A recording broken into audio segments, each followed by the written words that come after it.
You know, brothers and sisters, her early memories would not have been good ones.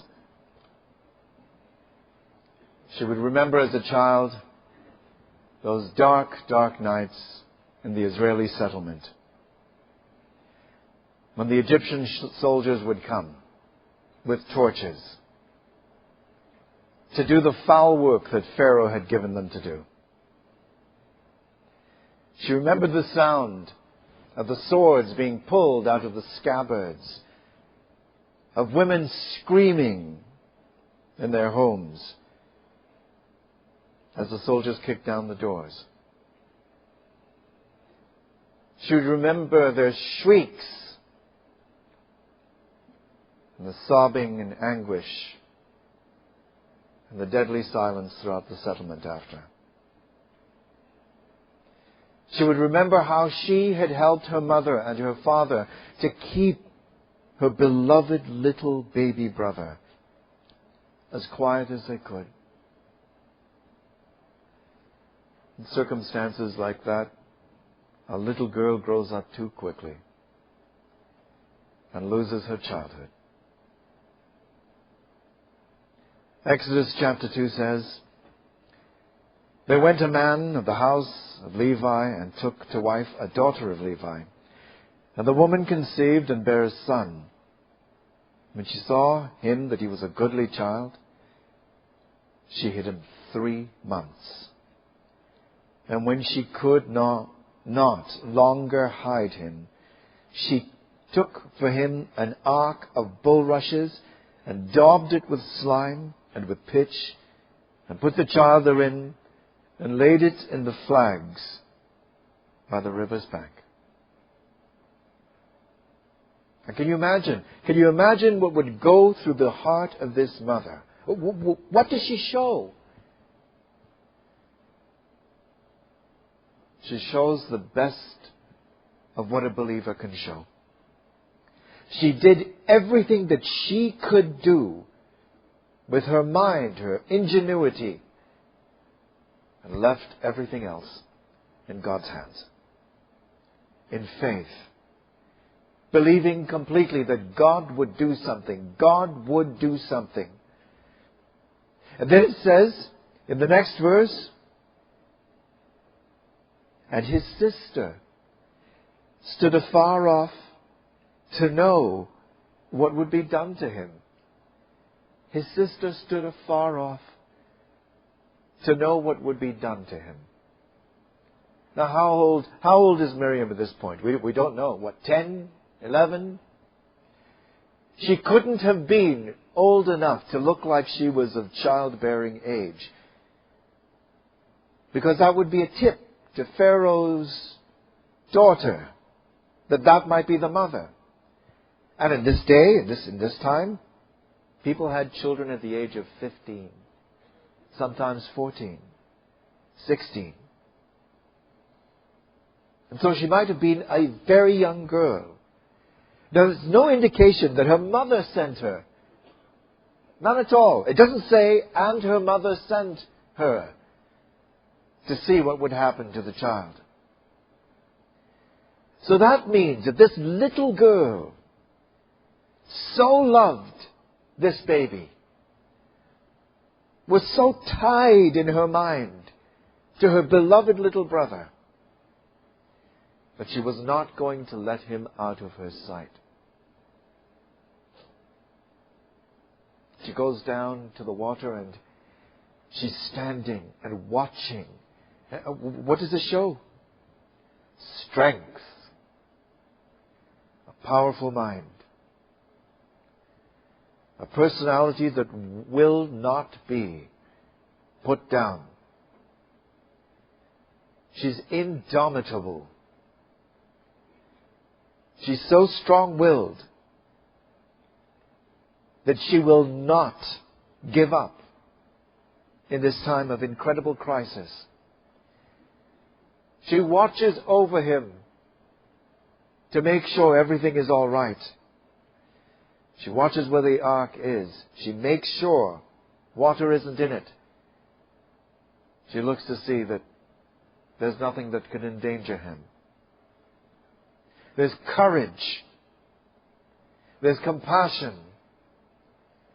There's intense love in this little girl. And it says,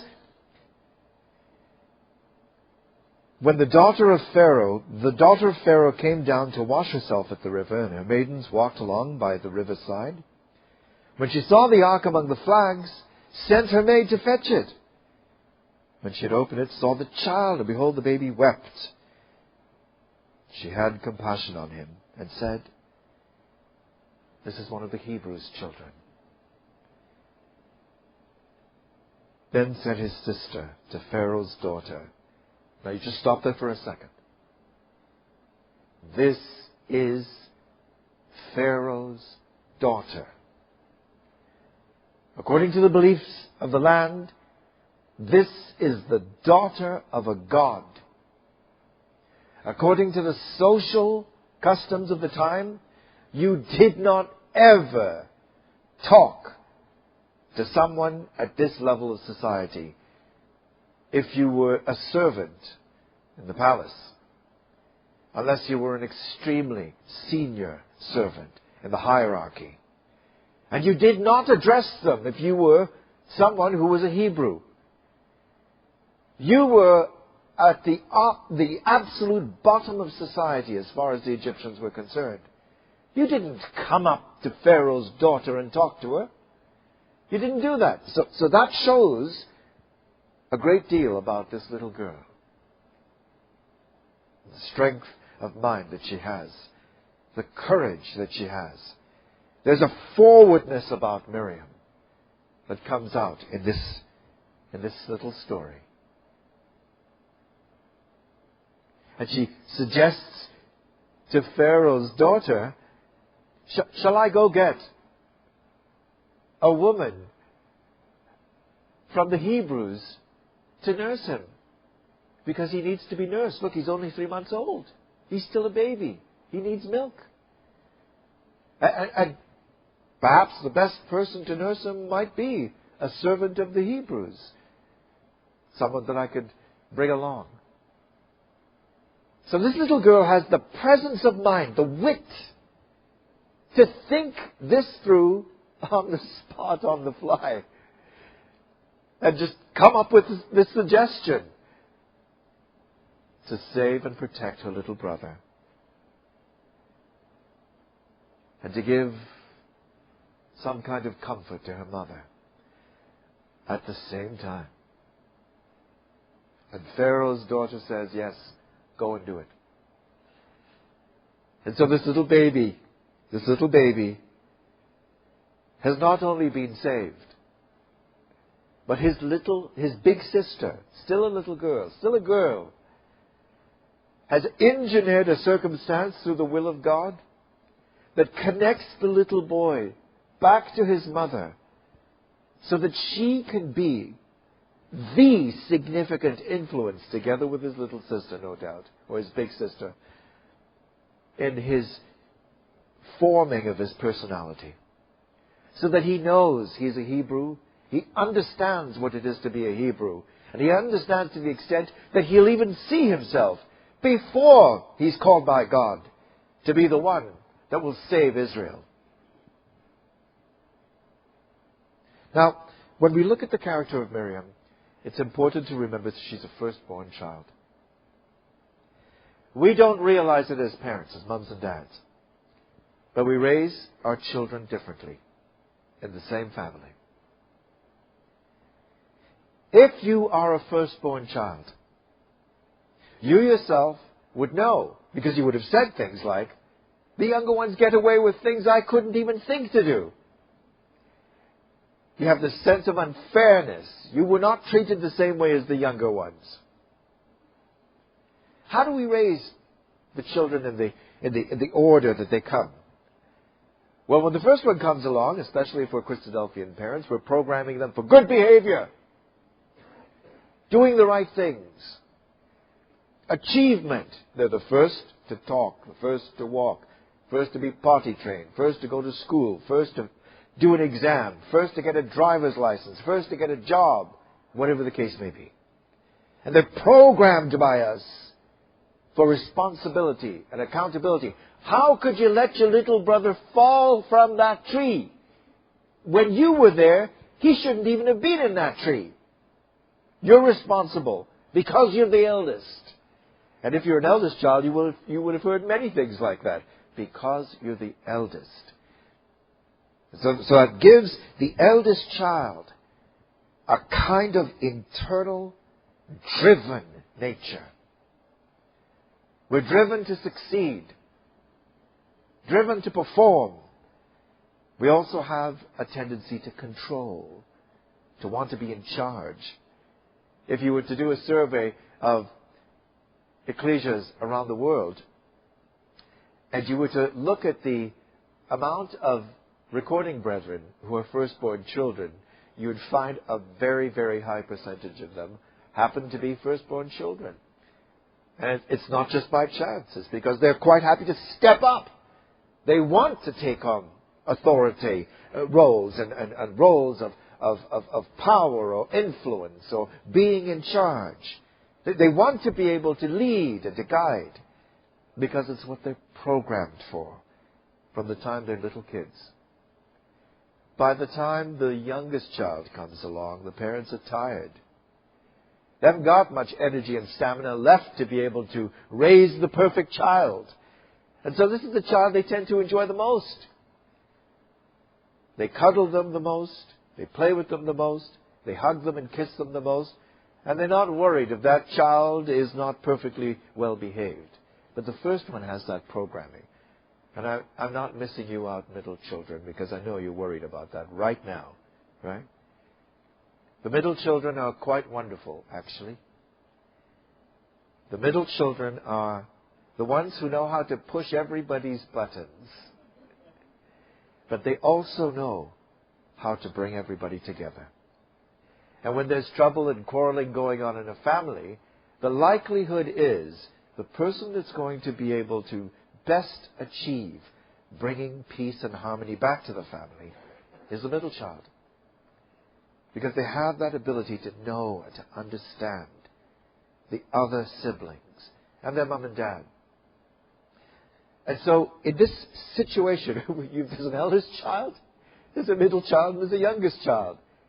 There's Miriam, there's Aaron, and there's Moses. But Miriam has a particularly close and intimate connection to her baby brother. This is a powerful connection between the two of them. You can see it not just in this little story, but you can see it later on. Later on in the history, in the story, in the narrative, she would see herself as a kind of next in command. Someone who was the helper of Moses. When we go further, we look in Exodus chapter 12.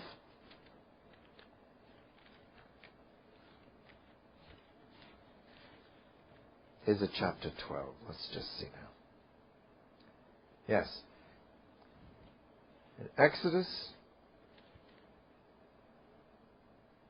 chapter 12. Exodus chapter 12. No, it isn't. Exodus chapter 15.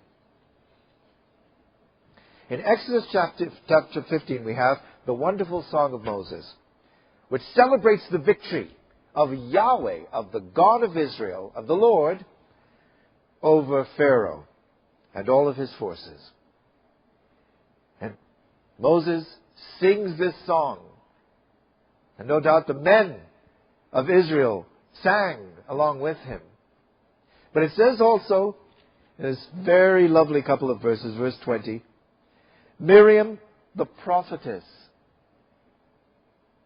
the sister of Aaron, took a timbrel in her hand, and all the women went out after her with timbrels and with dances. And Miriam answered them, Sing ye to the Lord, for he hath triumphed gloriously. The horse and his rider hath he thrown into the sea. So there is strong, full-grown, vibrant, energetic, firstborn Miriam, leading the women of Israel in a kind of antiphonal song. The men sing apart with or after Moses, and Miriam responds with the women. And there's this wonderful song of triumph, of redemption, of saving, of salvation that honors God. And here we see Miriam at her very, very best. Now look what she's described as being. She is a prophetess. A prophetess. Now that word is used in different ways. Sometimes it could refer to a woman who is the husband, or the wife of a husband who was a prophet himself. It's used of a false prophetess also, in the days of Nehemiah. But in this particular case, with Miriam, there's no indication that she had a husband. Now, he would have to be an industrial strength husband, to tell you the truth. Prepared off-site in a factory with a lot of steel in him to be able to cope with this force of nature who was this woman Miriam. There's no indication that she was married. There's Jewish tradition that says she might have been married to one of the men who held Moses' arms up during that great battle that would occur in Israel's history, but there's no evidence of that in the Bible itself. So the indication seems to be that she is a single woman all through to the end of her life. But she's a prophetess. And what does that mean? It means God will speak through her. God will give her messages, move her, inspire her to say things which have their point of origin with Him. That's incredible, an incredible thing. Miriam, as we can see here, leading the women in song, there's an indication of where her leadership was expressed. Her leadership was expressed amongst the women of the congregation. And when you think about the leadership roles that our sisters play in our ecclesias, it's in holding the ecclesial family together with all the love, all the nurturing, all the encouragement, the arm around the shoulder, the hugs, the kisses, the wiping away of tears, the encouragement of other sisters and families in pain. Now this is the kind of thing that Miriam would have taken a significant role in. There was so much to do in the leadership of this large and strong-willed and rebellious people. And the chief leaders would appear to have been Moses, Aaron, and Miriam. Now there's a question that comes to mind when you see the fact that she's described as the sister of Aaron. The sister of Aaron. Now you might ask yourself, why doesn't it say the sister of Moses and Aaron? Or the sister of Moses? Given the closeness of the relationship. The special sense that she had of, that's my brother. I saved him. I watched over him. I love him. He's my brother. There's no mention of Moses. And it's almost as if a very subtle point is being made in this passage. Possibly. And the subtle point could be that Miriam is the sister of Aaron because she is not considered to be at the same level as Moses. Moses was the leader of Israel. Miriam and Aaron had their particular jobs to do, but she was not his equal. And that's going to be an important point, given a situation that will come up in her life later on. And so she is a prophetess. She is the sister of Aaron. And she is a woman who, amongst the women of Israel, is viewed as a leader. A leader. And when she dances, she too gives glory to God and praises Him, along with her sisters and her brothers, all of the men of Israel. And if the story were to stop there, then all that we would have is wonderful things to have read about Sister Miriam. But a wonderful thing about the Bible is that it isn't interested in our romantic notions about the way people ought to be. It tells us about the way people are in real life. Just like us. God sees us and He knows us as we actually are, not as we would like to be known, not as we would like to present ourselves. And when He gives us the light and shade of people's lives in Scripture, it's to exhort us, to warn us, to encourage us, to give us a sense of hope sometimes also. When we see people who had all kinds of strength, all kinds of faith, and yet had their moments of shame, just like we do. Just like we do. We wish we didn't have those moments in our lives. God puts these into the story so that we will know this is human life. It is human life.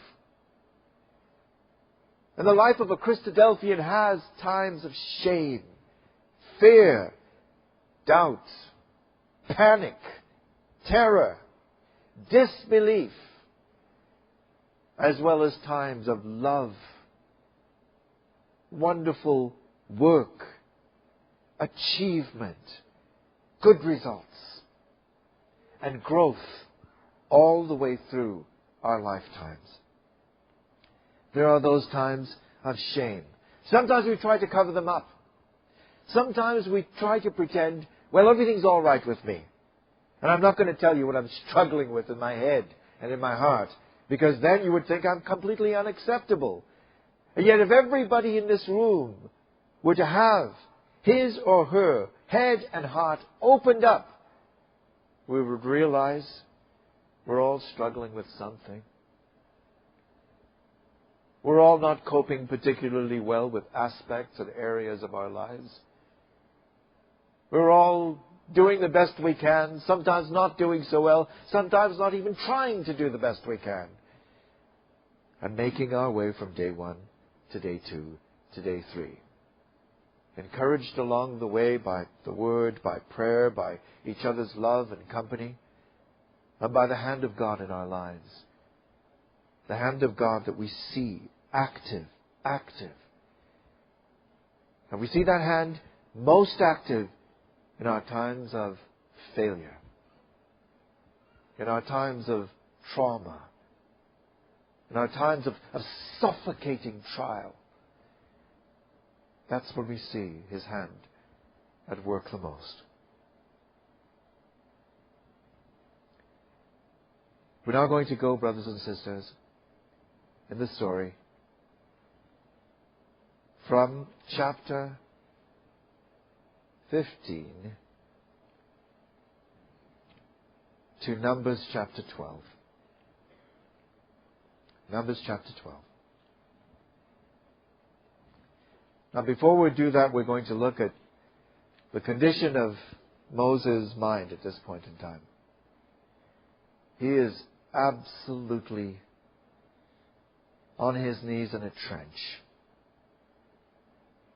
He's exhausted. The fighting, the quarreling, the issues, the outbreaks that have happened amongst the people have burned him out. Psychologically, he is in an extremely fragile condition. It says in verse 11, Moses said unto the Lord, Wherefore hast thou afflicted thy servant? Wherefore have I not found favor in thy sight, that thou layest the burden of all this people upon me? Have I conceived all this people? Have I begotten them, that thou shouldst say unto me, carry them in thy bosom, as a nursing father beareth the sucking child unto the land, which thou swarest unto their fathers? When should I have flesh to give unto all this people? For they weep unto me, saying, give us flesh that we may eat. I'm not able to bear all this people alone, because it is too heavy for me. If thou deal with me thus, kill me, I pray thee, out of hand. If I have found favor in thy sight, and let me not see my wretchedness. That's the condition of his mind. That's a brother under fire. And if you as a brother in your ecclesia have ever felt like you were at your last lap, that was it, you were about to fall apart, think of Moses. And I know your ecclesia of 50 or 60 people is killing you. But imagine if you had an ecclesia of 1 million people to deal with. 1 million sets of problems. 1 million unique grievances and complaints. A continual lineup outside of your tent all day long. Anger, rage, upset, accusation, judgment being sought. And people didn't just let you go to sleep because their problems were important. And so you had to be up almost all night long. Can you imagine that? You had a sister, she was like a force of nature. One of the biggest influences in your childhood, the early stage, and she was once again a strong influence now. And what kind of wife were you married to, Brother Moses? Zipporah. And this is the kind of soft, gentle girl you married. The kind of girl who picks up her sons a stone from the ground and circumcises them with her bare hands in front of you because you haven't done it. And then throws the flint and the skin at your feet and says, you are a bloody bridegroom to me. Well, sometimes we marry women that are like our mothers, and sometimes we marry women that are like our sisters. Now, can you imagine what the relationship would have been like between proud, strong Miriam and proud, strong Zipporah, with Moses in the middle, the meekest of all men? Can you imagine Miriam looking at him? He's not eating. What is she doing?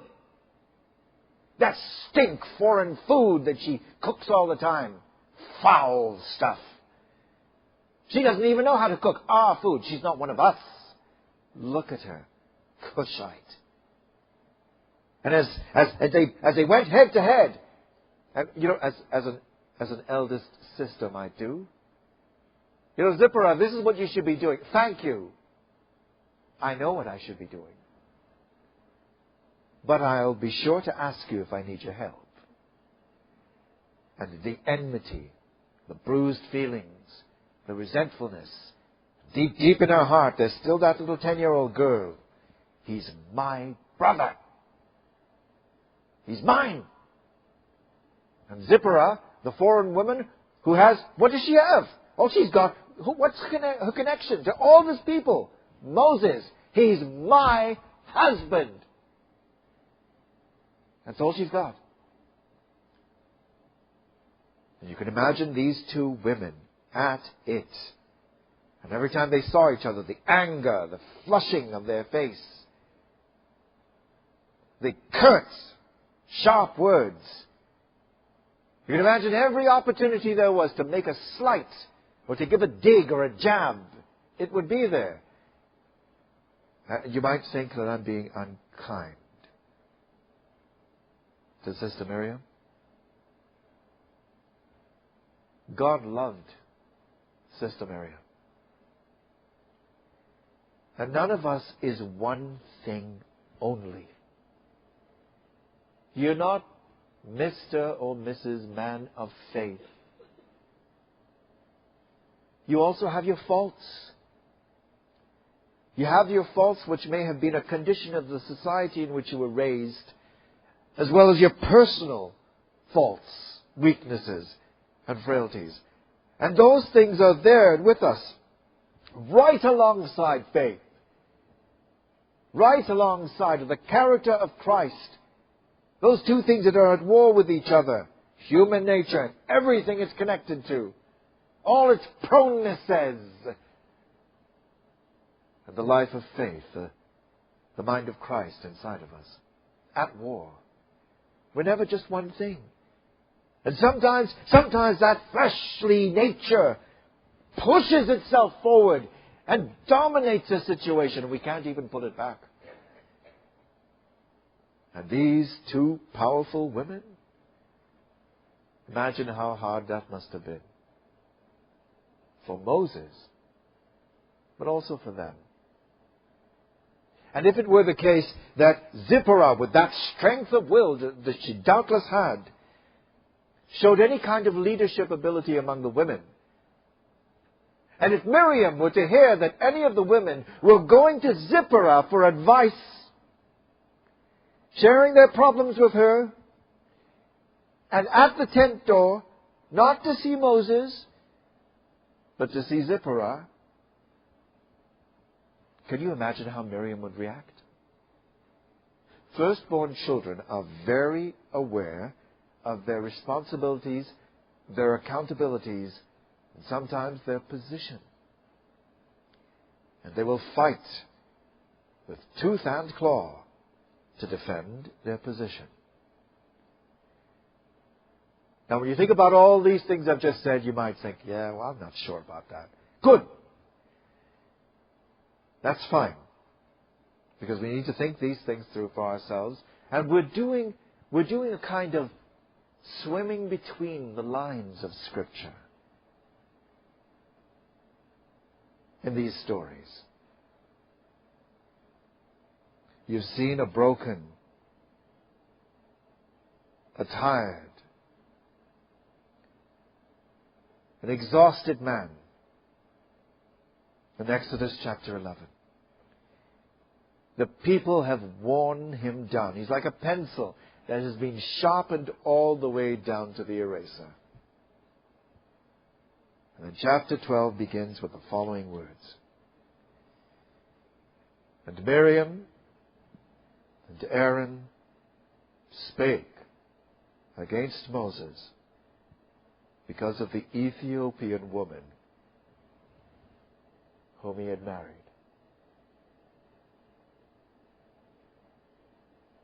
Just think about that. And so in her anger, in the painful grating against each other that Zipporah and Miriam might have had, she defaults to the worst of the worst. And now, race raises itself as a major issue between her and her sister-in-law. Now, there are some commentators that feel that Moses' wife must have died or divorced from him and he remarried, but there's no evidence of that, really. This term that Miriam uses is not about the actual country that the woman came from. It's a general slur against people of dark skin color. Because that's how angry she is with her sister-in-law. Possibly. So she comes, and they come together and says, Miriam and Aaron, not Aaron and Miriam. Miriam and Aaron. There's this strong-minded sister. The only reason she's bringing along Aaron, poor Aaron who's always battered about by circumstances. The only reason that she brings Aaron is to lend some weight and get someone with common cause for their complaint. Now, it wasn't just about Moses' wife. Because in the previous chapter, God had said to Moses, this is what I'm going to do to help you. Choose out 70 men who are leaders amongst the congregation, the ones you know to be leaders. Call them together. And I will come down. And I will take of the power I have given to you, the Spirit I have given to you, and I will share it amongst them. And that's what he did.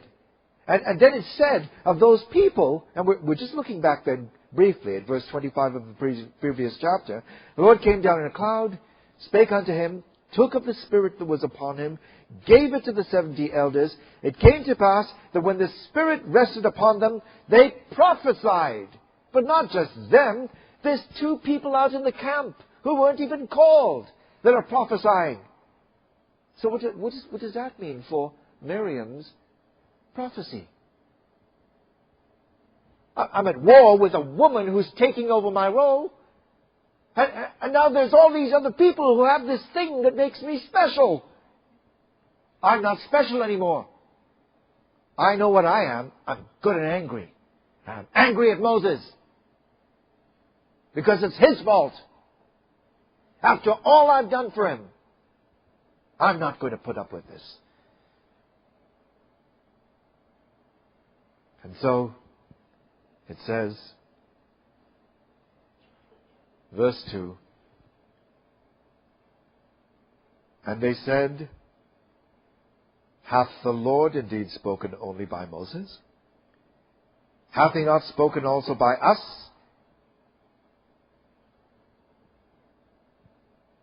And the Lord heard it. And I don't know about you, but that's a very frightening little phrase to me. Just think about everything you have said, that I have said, that we should not have said about someone else. Every comment that had its root in resentment or envy or anger or hurt, that evoked from us an unkind or cruel, cutting or edgy, slanderous typification or simplification of someone else and their personality and their character.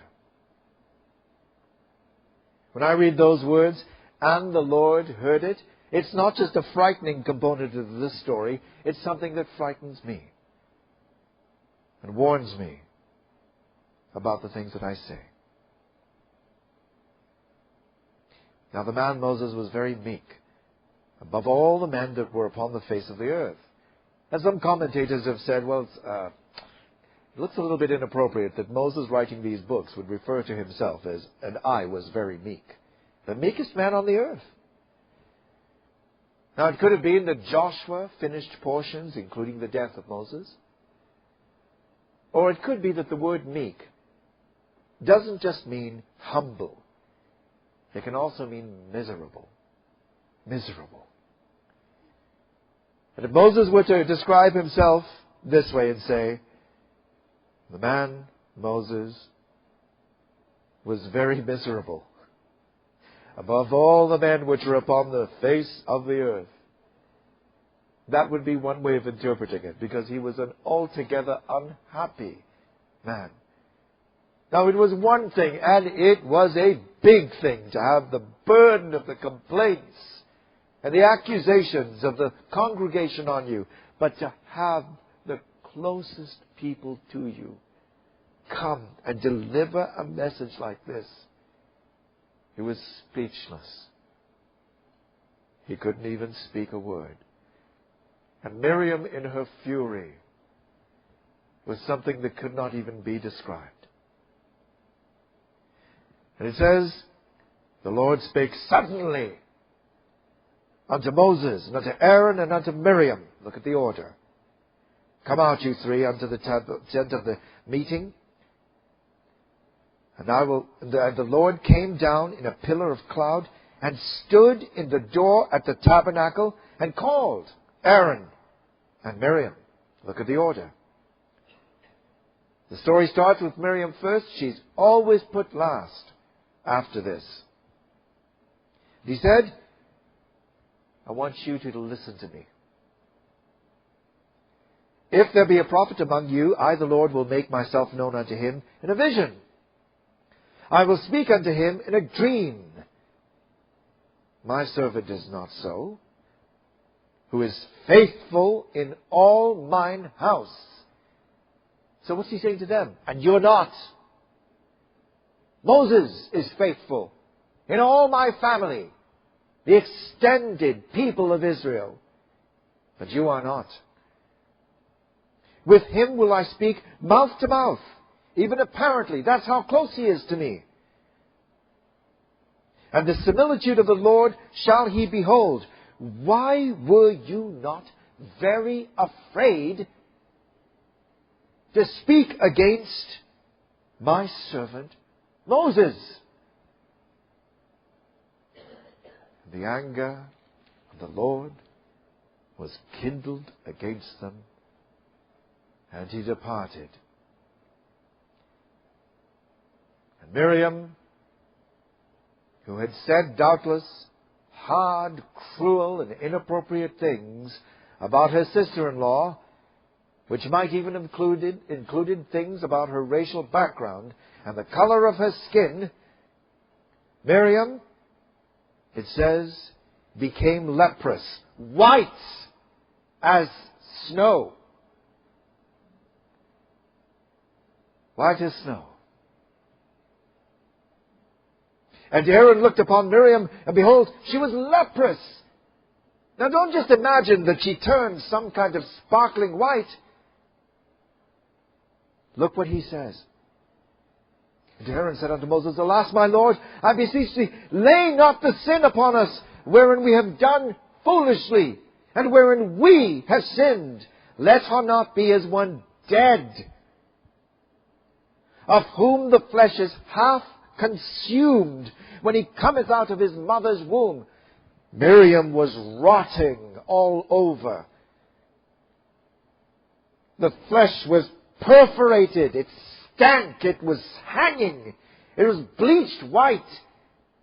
She was like a foul thing, a dead body.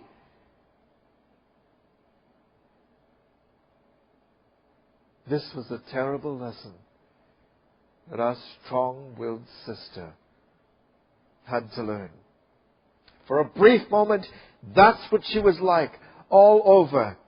She'd talked about the blackness of Zipporah, and now she was white as snow and rotting. Moses cried unto the Lord, saying, he screams out, Please heal her, O God.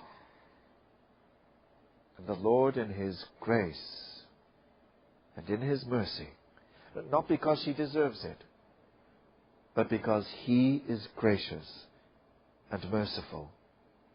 Here's that prayer. And it says, the Lord said unto Moses, If her father had but spit in her face, should she not be ashamed? 7 days? Let her be shut out from the camp 7 days. And after that, let her be received in again. 7 days was the period of time that you were unclean if you had touched or been in the presence of a dead body. Miriam was the dead body.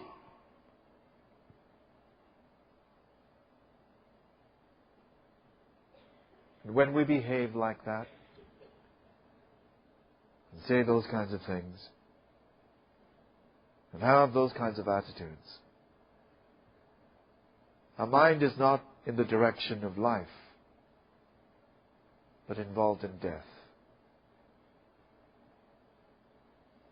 And so it says, she was outside of the camp. She who had said Zipporah should be thrown out, she shouldn't be amongst us. That woman's not one of us. What's she doing here? She should be outside. She now was outside of the camp. And Israel had to stay in one place for 7 days because of Miriam.